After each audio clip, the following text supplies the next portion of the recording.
Yun guys, magandang araw.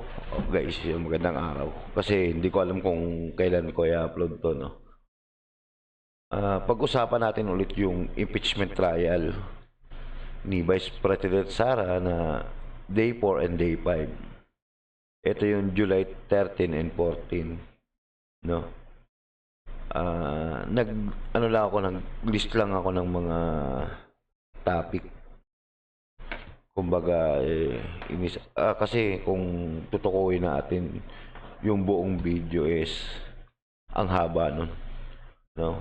Isang araw, 6 hours ang time na papanoorin. Or yun nga, susubaybay mo siya, no? Yung unang topic ko dyan, yung naimbestigahan ba yung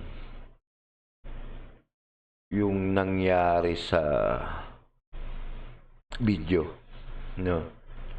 Mali itong kaso. Kumbaga, kaso kasi yung video, 'di ba, na yung pagbabanta. Kasi medyo selective kasi ang nakikita ko, no? Medyo naging selective lang sila.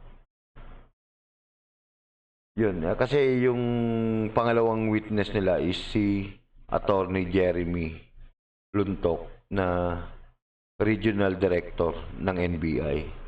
So, kasama siya doon sa nag-imbestiga daw, no? Or parang supervisor yata nung unang witness. Yun nga, yung naimbestigahan ba ang kaso ni BP Sara or yung video, diba? Kasi ang gusto kasi laging kumbaga, ang kabilang side naman ang sinasabi is dapat inimbestigahan yung buong pangyayari, 'di ba, do sa video. Kasi 'di ba, no, kasi yung sinasabi ng, hindi ko alam kung senator judge ba yun or sa defense, na si Sara is public servant din at may posisyon na, 'di ba, pangalawa na mataas, vice president, no.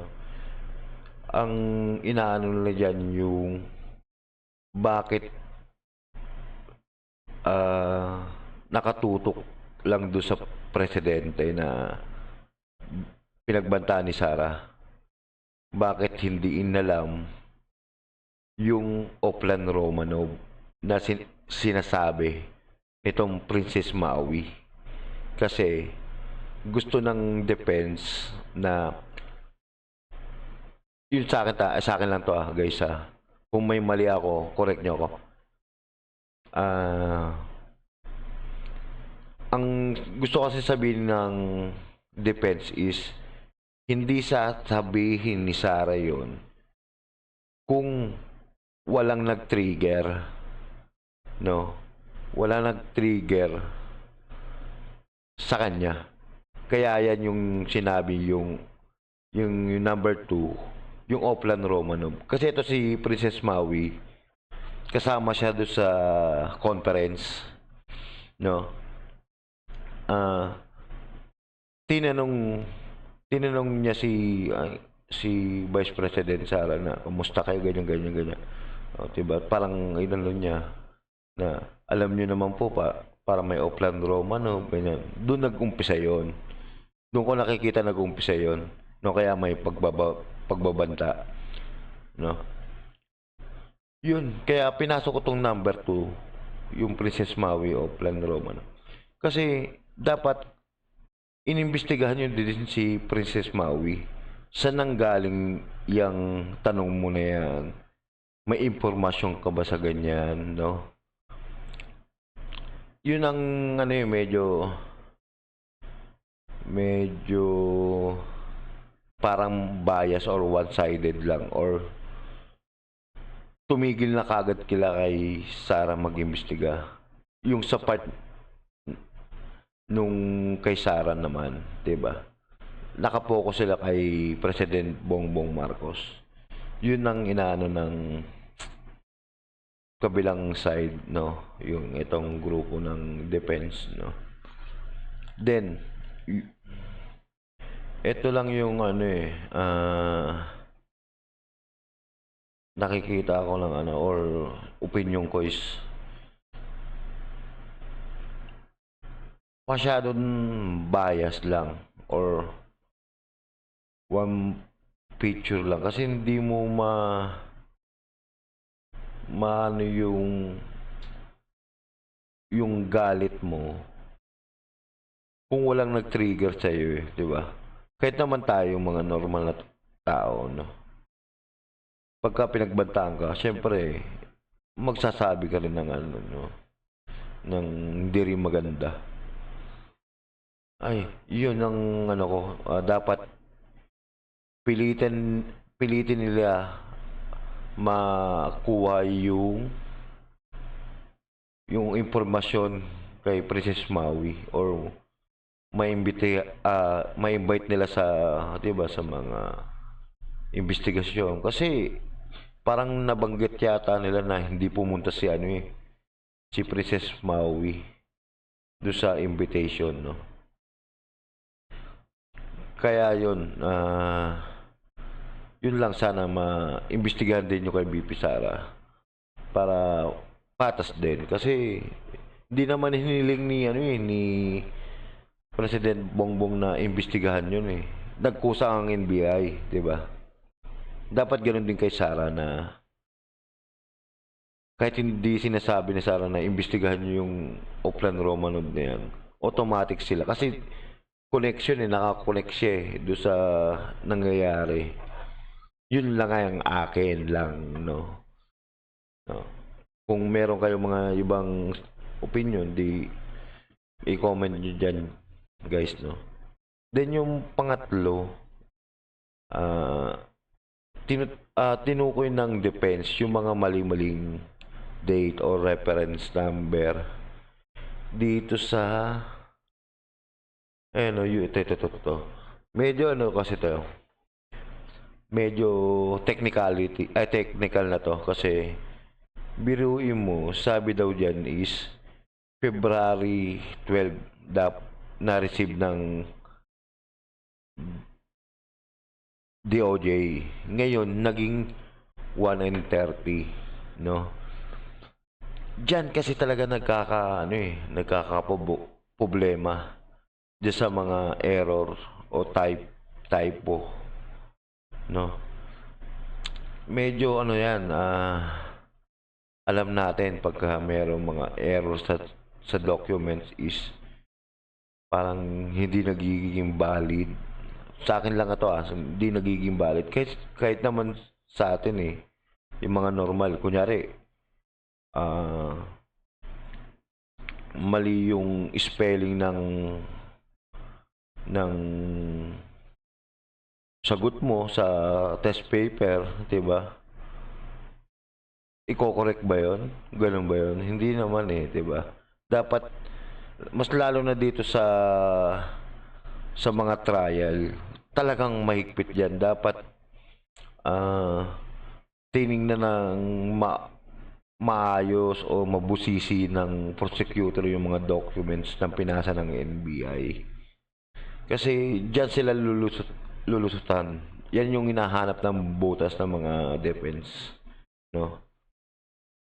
Yun. Hindi kasi talagang malaking bagay yung tingin ko malaking impact yung mga ganyang error or mga typo, no? Malaking bagay yan dahil medyo magkakaroon ng dalawang isip ang Pilipino or yan mga senator judge is hindi kaya pinapabricate. Alam mo yun, 'di ba? Kasi kahit naman tayo 'di ba? Pagka may konting bura lang sa mga documents na sa office, may duda ka agad Yun, sana doon lang ako, nadismaya ako sa mga prosecutor o sa HOR, no, na hindi nila tiningnan na maayos siya. Kasi 2 years, 'di ba 2 years yan or ano, 1 year na, 'di ba? Hindi nila inayos yung mga ganyan-ganyan. Sana naayos nila, dinoble check nila.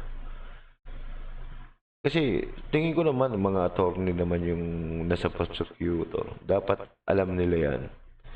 Kaya yung time na in, iniimbestigahan ay kino-cross examination ni-examination siya ng defense, natataranta yung prosecutor. Di ba? Lagi sila may ano. Pero kung tutusin, malaking bagay yun sa puntos ng defense. Then, ito yung number 4. Nakatukoy din dito sa mga date, no? Yung may inano pa si Amy, yung regarding sa mga subpoena, affidavit ng mga inibita ng NBI sa mga media nung nando sa conference, no?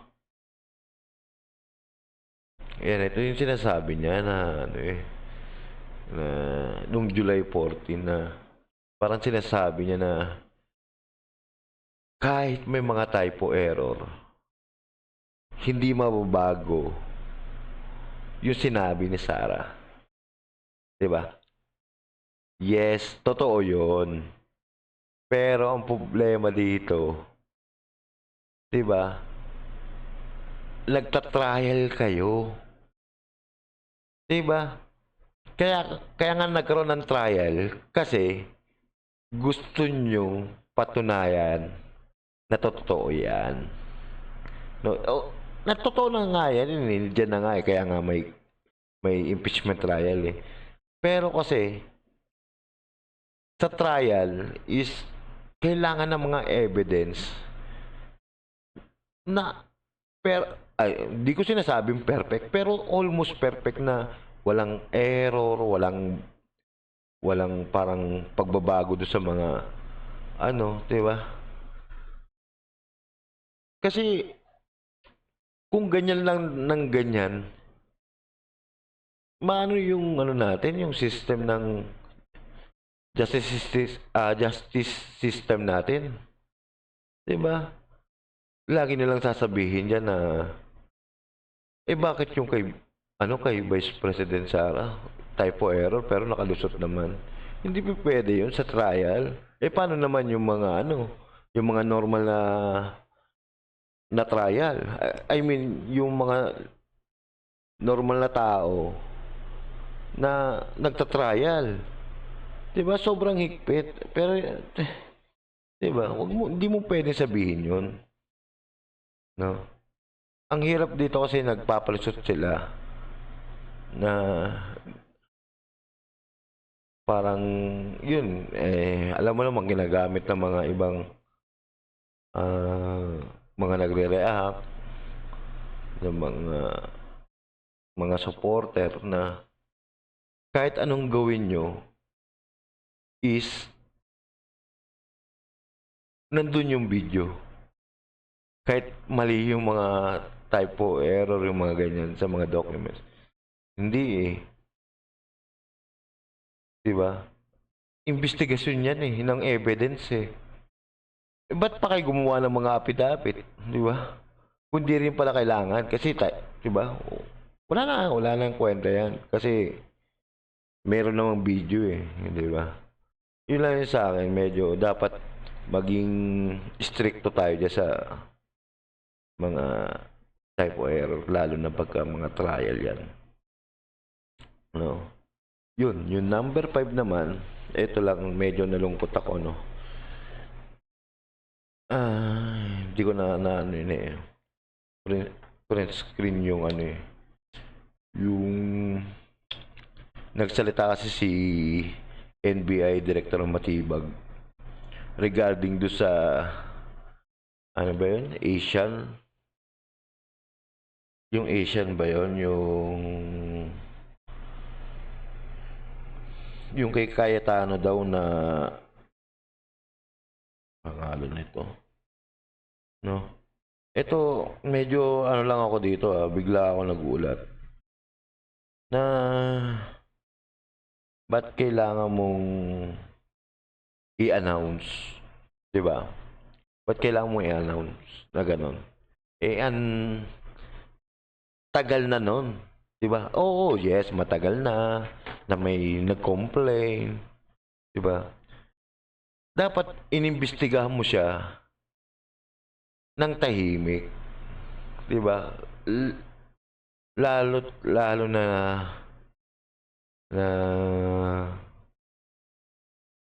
alam mong impeachment trial at senator judge siya diyan.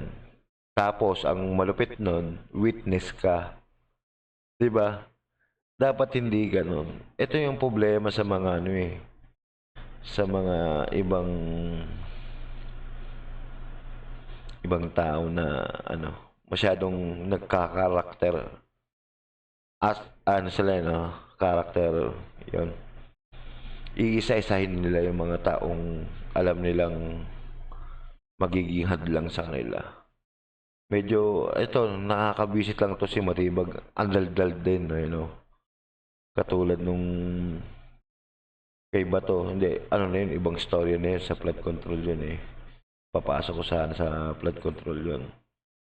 No? Medyo hindi ako ano dito kay Matibag, medyo negative ako. Hindi ko alam bakit hindi pa tinatanggal ni President Bongbong Marcos to, no? Medyo foul yung mga pinagagawa niya.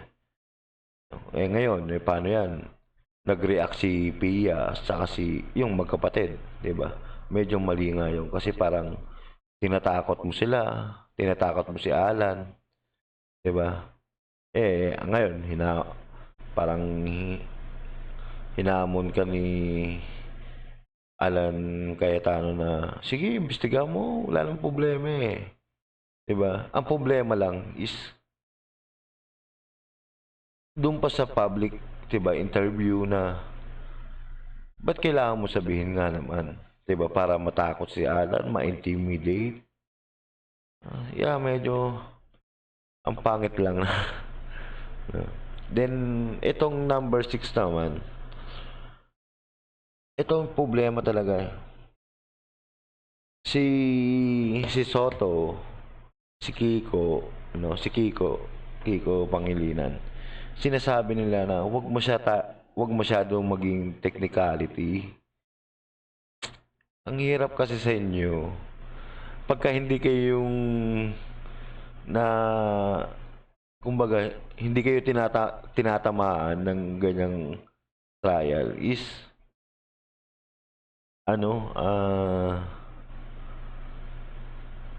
sasabihin nyo wag kayong masyadong maging technicality, dadamay nyo naman yung mga citizen na baka hindi maintindihan, di ba? Sabi naman ng iba, matatalino naman na yung mga botante, yung mga citizen eh, 'di ba? Magigits naman nila 'yun eh, 'di ba? Ito ang problema kasi laging wag masyadong maging technicality. Parang okay na tayo doon, parang di ba nila na iisip na abogado siya, attorney siya, 'di ba? Na merong isang taong masisira dahil lang hindi masyado naging technicality, hindi naging smooth yung trial, 'di ba? Yeah, di ko mag-gets. Kaya yung kay Corona medyo ano ko talagang na ano ko doon na biruin mo masteral degree, doctorate degree, hindi alam yung ano, yung dollar account law, yung mga ganun ba yung mga about sa finance. Kaya hindi nila alam na nakasira sila ng buhay o pamilya. 'Di ba namatay na kasi ano, rest in peace ano, ah, Chief Justice Corona no. Yun ano medyo ano lang nabubu porket hindi kayo yung na sa sitwasyon ni Sarah, ni Corona, 'di ba yung mga iniimbestigahan is sinasabi niyo wag maging technicality, 'di ba? Hindi, trial 'yan eh. 'Di ba? Investigasyon 'yan eh. 'Di ba? Kasi kung ganyan lagi, wala. Mababaon tayo dito sa Pilipinas, no? O yun lang guys, medyo dismayado sa prosecutor dahil nga yung hindi nila na-check yung mga documents, 'di ba? Kasi malaking bagay talaga 'yon. Tingin ko medyo malaking impact 'yon. No, kasi hindi naman mawawala sa mga isip ng tao na yun, baka manipulate or dinadaya na yung mga dokumento, 'di ba? Sana wag mangyari to sa susunod, no? Sa susunod or yes, alam natin meron mga error, hindi naman yan perfect yan sila no, sa NBI. Pero kasi mahalagang bagay ito, inaasahan din ng mga siguro mga 30%, 40% supporter na gusto ma-impeach yung kumbaga pro-impeachment, yung 40%, 'di ba? Yeah, sana maging smooth, 'di ba? Maging magandang takbo ang impeachment trial, no? Yun. Thank you guys. Then next video tayo, medyo yung yung itong 4 and 5 nagsasama ko na kasi ang haba kasi, no? Kung isa-isahin ko eh. Yun lang guys. Thank you. Sana mag-like kayo, subscribe, and click nyo na rin yung notification bell. Mag-comment kayo guys kung may mga opinion kayo para mag-usap-usap tayo dyan. Thank you.